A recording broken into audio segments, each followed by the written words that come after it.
नमस्कार दोस्तों, मैं हूं बिल्वेश और मेरी कहानी पुराने समय की है। एक राजा अपने राज्य में ऐलान कराया कि कल सुबह राजमहल का दरवाज़ा खुलते ही जो व्यक्ति राजमहल में आकर के जिस चीज़ को हाथ लगा देगा वह वस्तु उसकी सदा के लिए हो जाएगी। पूरे राज्य में इसका ऐलान करा दिया गया। सुबह होते ही लोग वहाँ जमा होने लगे, एक दूसरे से बातें करने लगे कि मैं तो सबसे पहले स्वर्ण पर हाथ लगाऊंगा। कोई कह रहा था मैं कीमती जेवर पर हाथ लगाऊंगा। कोई जो घोड़े के शौकीन थे वो कह रहा था मैं घोड़ा पर हाथ लगाऊंगा। कोई कह रहा था मैं हाथी पर हाथ लगाऊंगा। इतने में महल का दरवाज़ा खुला और सभी लोग जल्दी जल्दी अंदर घुसे और इधर उधर भागने लगे। ये डर सबके मन में ये था कि जो हमारी पसंद की वस्तु है हमसे पहले कोई दूसरा ना हाथ लगा दे, इसलिए भाग दौड़ मची हुई थी। राजा अपने सिंहासन पर बैठे हुए मुस्कुरा रहे थे और ये जो भाग दौड़ हो रहा था उसका आनंद ले रहे थे।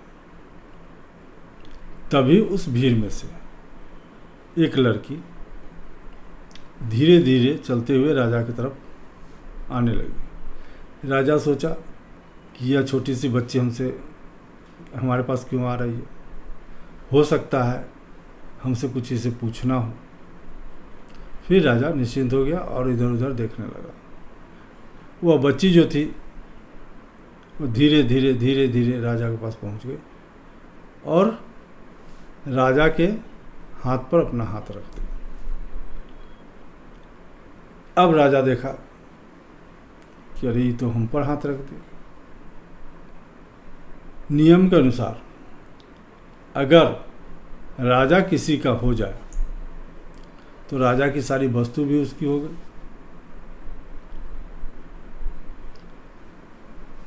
इसलिए कहा गया है कि भगवान की बनाई हुई वस्तु, यहाँ राजा भगवान है, भगवान की बनाई हुई वस्तु को चाहने के लिए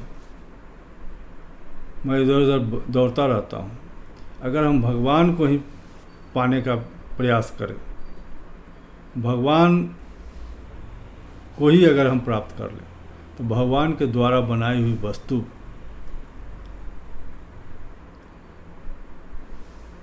मेरे सामने कुछ भी नहीं है। क्योंकि जब भगवान को हमने पा लिया तो उनकी बनाई हुई वस्तु पर हमारी अधिकार हो जाएगी। इसलिए भगवान को पाने का प्रयास करें। भगवान की वस्तु को पाने से, बनाई हुई वस्तु को पाने से कोई लाभ नहीं।